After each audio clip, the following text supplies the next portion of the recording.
friends with Ben and Jerry, had actually gotten Ben and Jerry, the original Ben and Jerry, to declare that they would back up the dumpling dollar with Ben and Jerry's ice cream. And so Dean told the TV host, so your US dollar is basically backed by nothing. Ours is backed by ice cream, which A, is something, and secondly, since it's cooled to 0 degrees centigrade, 32 degrees Fahrenheit, it's rock solid, unlike your US dollar. Now, Dean didn't stop there. He then donated $100 in foreign aid to the United States. That is a certificate from President George Bush thanking North Dumpling Island for its foreign aid donation to the United States of $100. Dean thus made North Dumpling Island the first nation in the world to give foreign aid to the United States. Now, you may be wondering, what's the point? All for a windmill? Actually, no. See, the reason Dean did all of this is because he loves America. What he really wanted to do was get press and PR around his new project, which is called FIRST. It's a robotics competition. I got to attend it recently. And FIRST is amazing. FIRST is where American high school kids build robots that battle it out with each other. You can see they're as excited about this as kids who are watching a football game. Because Dean believes that unless America invests more in teaching its kids science, technology, engineering, and math, it will never be able to be the leading innovative nation on the planet. And this is really important to him. That's a group of kids that take part in FIRST, and it's amazing to see what these children can do. So all of this was not just an exercise for Dean's ego. It wasn't about starting your own country. I'm sure that was fun. But it was a way Dean wanted to think outside the box, hack the rules of normal society, get his windmill, but also figure out a way where he could create immense PR for one of his projects, which is to transform education in the United States so that more children can be engineers. Dean Kamen is one of the men in the world I respect the most because of how he thinks. But if Dean shows us anything from that story, it's the idea that you can bend the rules. I'm not talking about rules of law. Don't try bending those. Dean didn't either. But when you learn to think outside the box, you do not have to start your own country.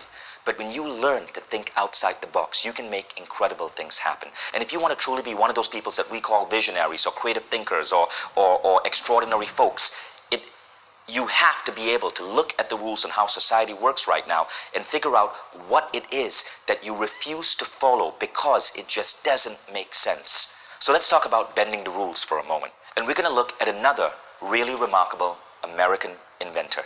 In his bio, this is what was said of him. At the root of his reality distortion field was his belief that rules did not apply to him.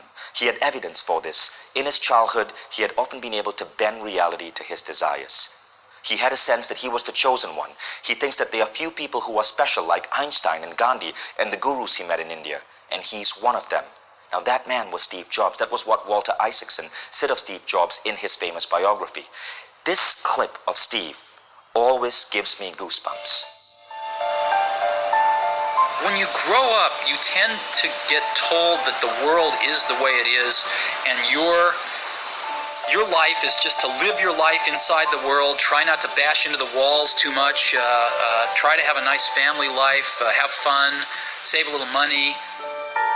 That's a very limited life. Life can be much broader once you discover one simple fact, and that is everything around you that you call life was made up by people that were no smarter than you. And you can change it. You can influence it. You can build your own things that other people can use. Once you learn that, you'll never be the same again. Everything around you that you call life was made up by people no smarter than you. And you can change it. You can influence it. Once you learn that, you'll never be the same again. I love that quote by Steve Jobs because of the one line in there that says, made up by people no smarter than you. And if you think about it, almost everything about our life, from the idea of 9-to-5 work, to the idea of how we raise our kids, to everything about what we eat, how to exercise, many of it is merely being blindly followed. So your step to be a consciousness engineer is to learn to evolve beyond that. So let's talk about how to evolve beyond the patterns of life that were made up by people no smarter than you. First, to evolve beyond the patterns, you have to see the patterns. Question is, can you see something if you don't have a name for it? So in ancient times, there's an idea that people could not see the color blue. There was this article that was circulating around the internet recently, and it was based on a really interesting study.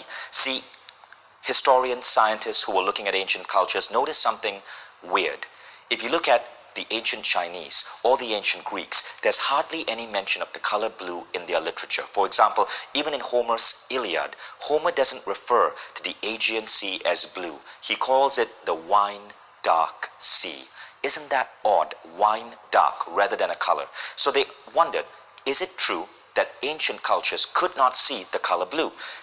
Now, an anthropologist decided to research this by doing a study on the Himba tribe of Namibia. So the Himba tribe are an actual tribe where in their language they do not have a word for the color blue. They have multiple words for the color green, but nothing for the color blue. So the Himba was shown a television screen with a circle of multiple squares. Almost all the squares are green, but one is blue. Can you see the blue square? Take a moment. Obviously, you can.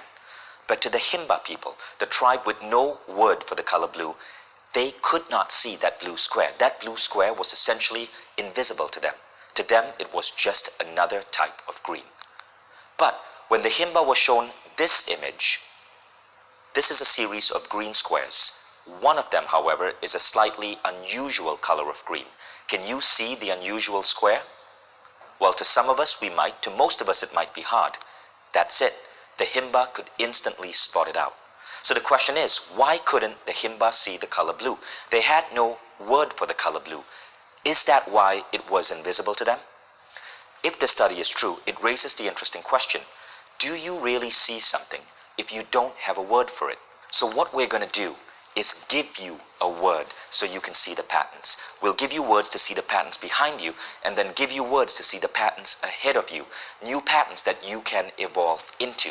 So first, let's look at human evolution of consciousness.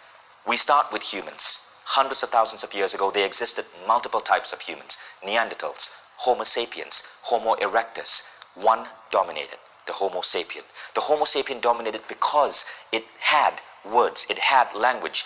This allowed Homo sapiens to create cultures, beliefs, mythology, to create their world. From cultures, beliefs, mythology, the thing is, there is a level beyond pure culture and beliefs. Most Homo sapiens, most people in the world today, are still bound by their cultures and beliefs. Few evolve to the next level. We could call this an advanced level of consciousness, where they can see that cultures and beliefs are simply patterns, frameworks that came generation to generation. To go into advanced consciousness, you are stepping outside these patterns. You are stepping outside these cultures and beliefs. You can see them for what they are, a beautiful part of your upbringing, of your culture, but not something that needs to hold you or ground you or keep you at a certain level.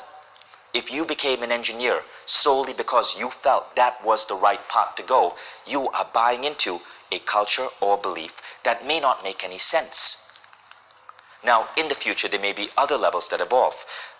Scientists like Ray Kurzweil have spoken about humans and machines uniting to create new kinds of intelligence. We'll talk about that later. But right now, this is where we are evolving into.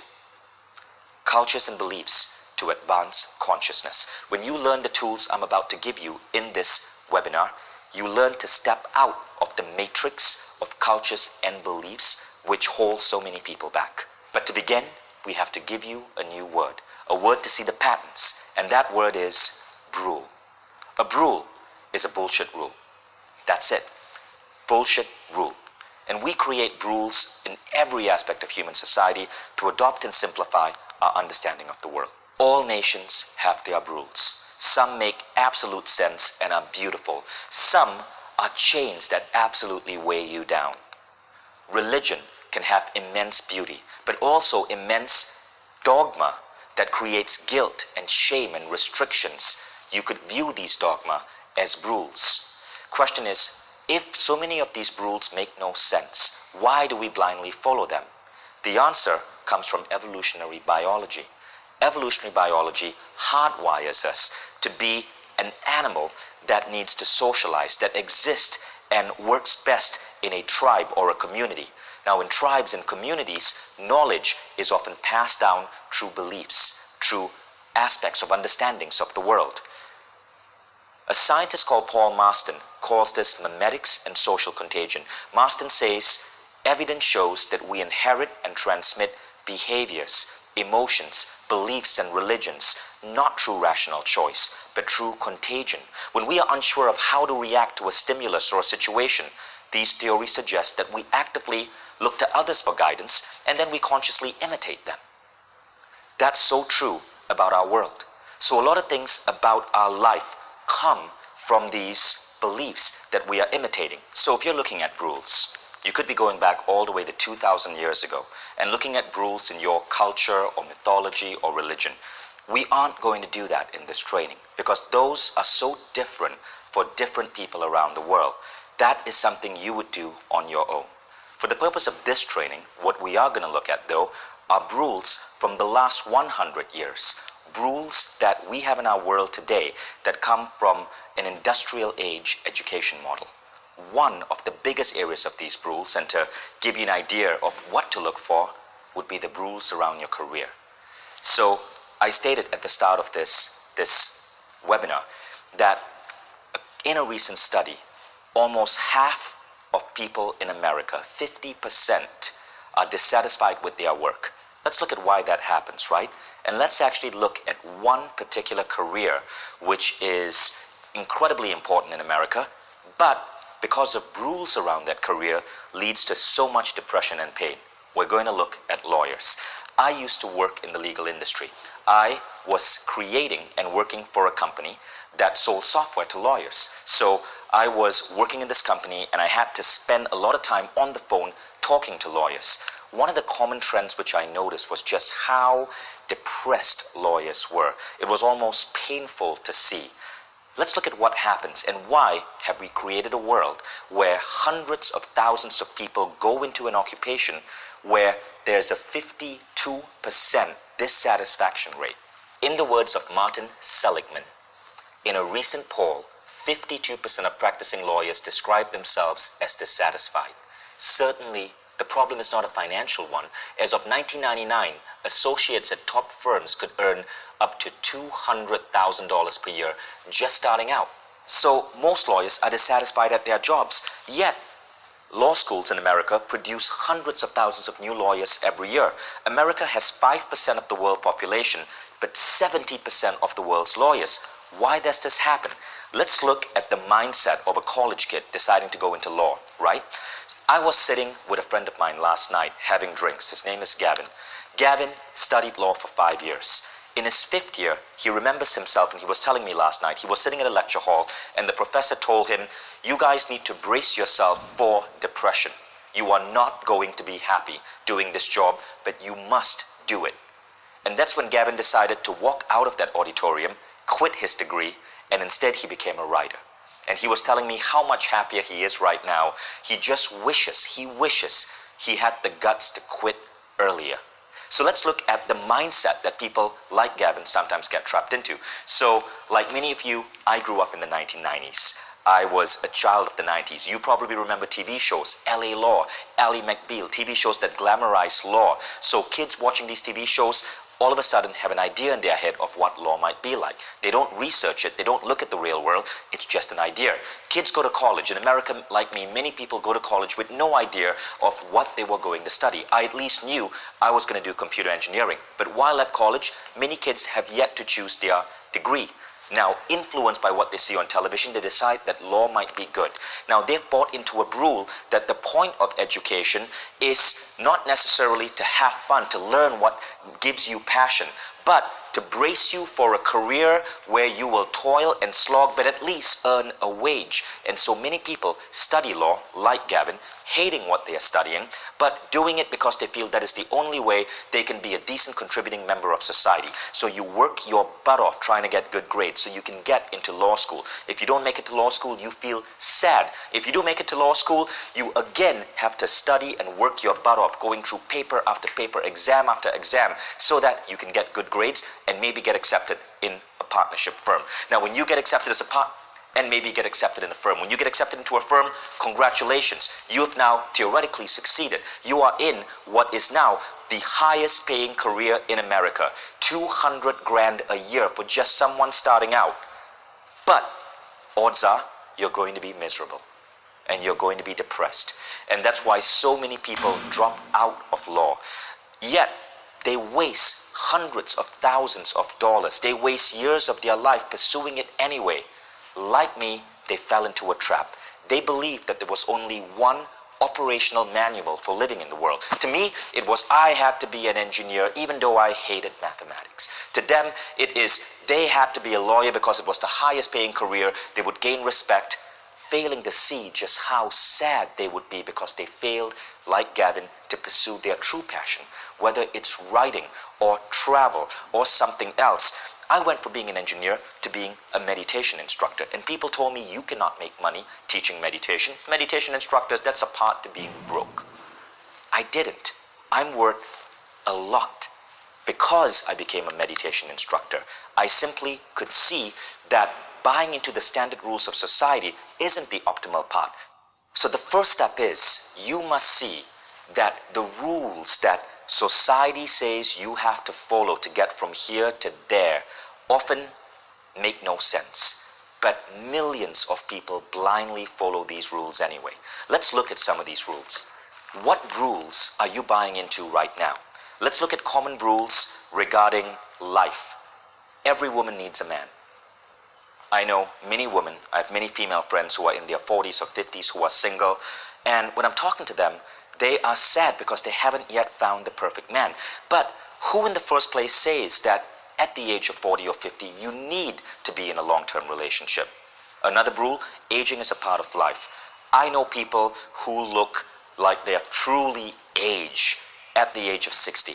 And I have friends like that Mindvalley author Bert Goldman who are pushing 90 and are so filled with life and youth. Religion is needed for salvation. When I was teaching meditation classes, a common problem I would see was that many successful people would come to these classes and their problem setting bigger goals, thinking beyond, was guilt because they were trained to believe they were born a sinner. Is that really real?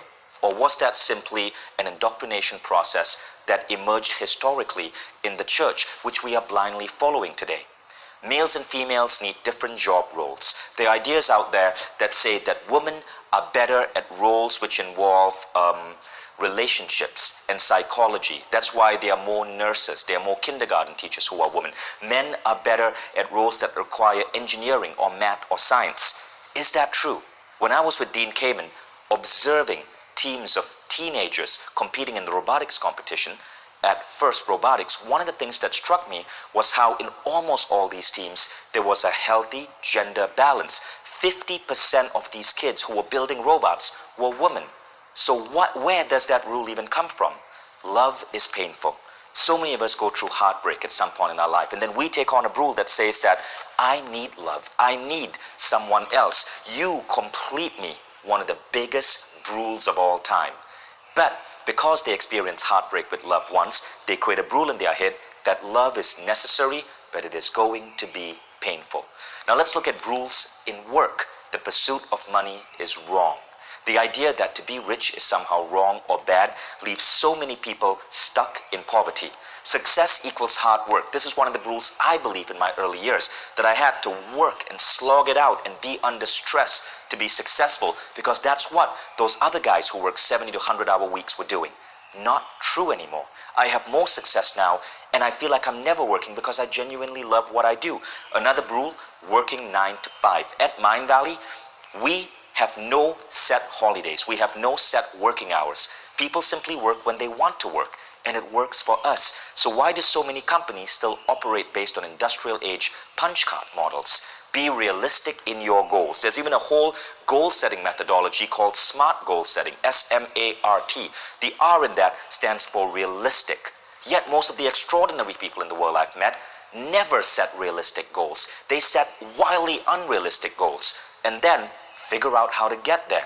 Be realistic in your goals is one of the dumbest things we are putting into people because it makes people stuck in mediocrity.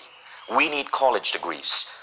Right now, if you look at companies like Google or Mindvalley, 15% of people at Google and Mindvalley do not have a college degree. Laszlo Bock, the hiring head of Google, said that at Google right now, 15% of their hires do not have a college degree. It's the same at Mindvalley. We have stopped looking at college degrees because we've found that many of the best and brightest people we've hired came straight to us from high school. I question the need for a college degree in many circumstances.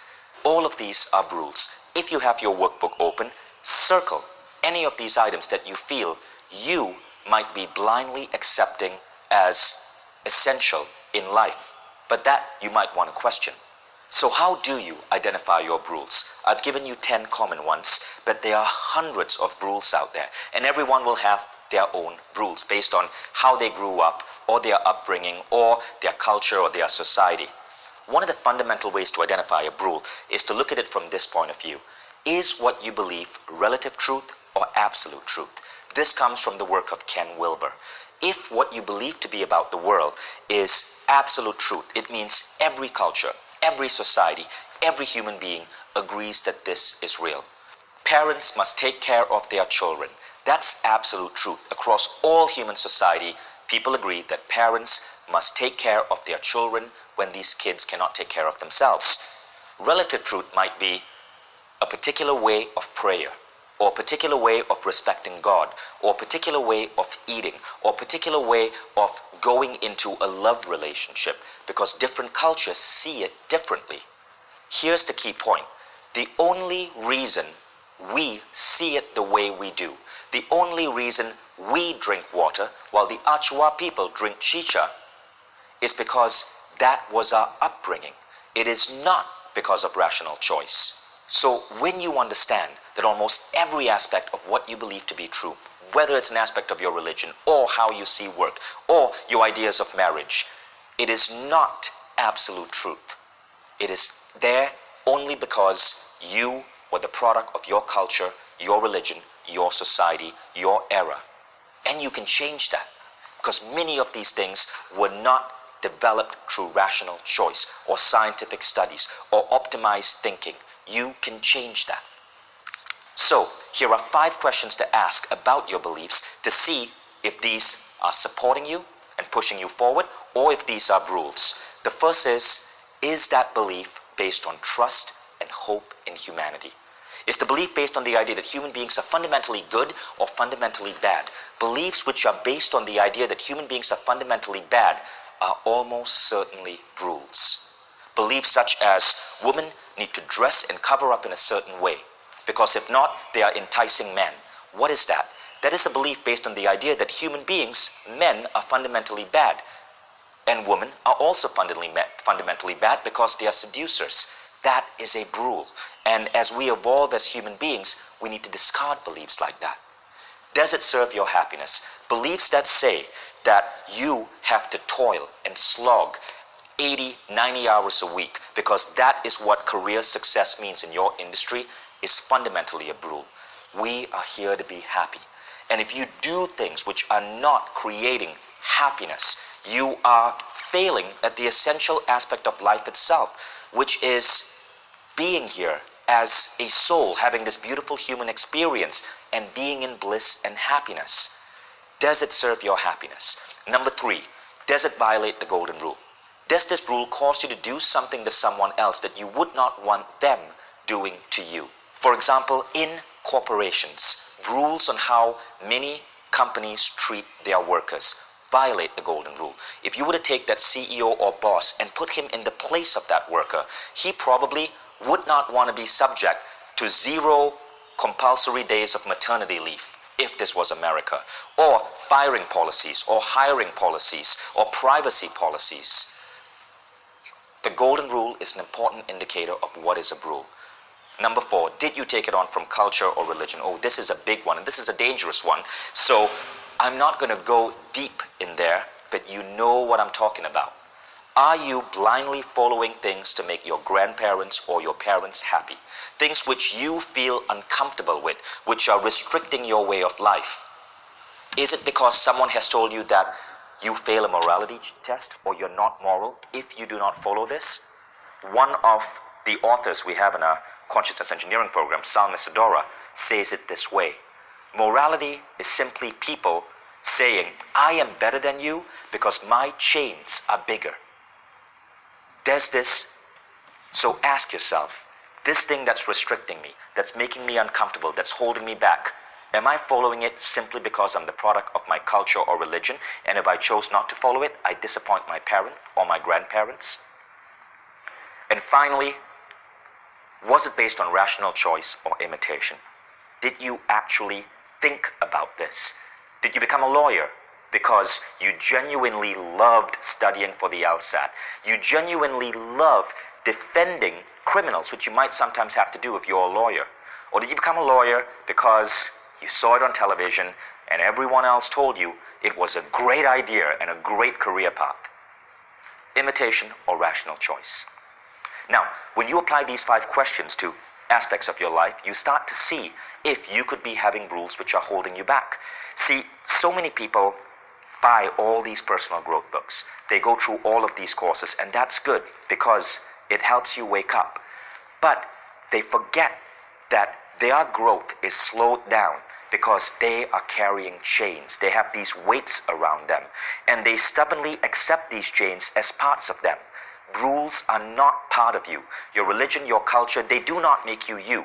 They are layers, they are chains, and if you feel they do not serve you, you have every right to discard them. Outside the rules of physics and the rules of law, all other rules are illusions that we've chosen to believe. So smash the ones that don't support you. So you have a word, rule. You can see the word to help you emerge from the patterns holding you back. Now we give you a tool. I'm a big fan of Buckminster Fuller. And Buckminster Fuller says, if you want to teach people a new way of thinking, don't bother trying to teach them. Instead, give them a tool, the use of which will lead to new ways of thinking. So this is the tool that I'm bringing to the... What I've done so far is shown you just how much more you could be, do, experience in life once you understand that you are being restricted by things that are directly within your control. Fabrics of culture, society, programming, an education system, things your parents told you, things that you see and consume in the world, all of which hold you into a certain pattern of operating. And you can read all the books, you can meditate all you want, but you will not escape from this pattern until you understand that the pattern exists.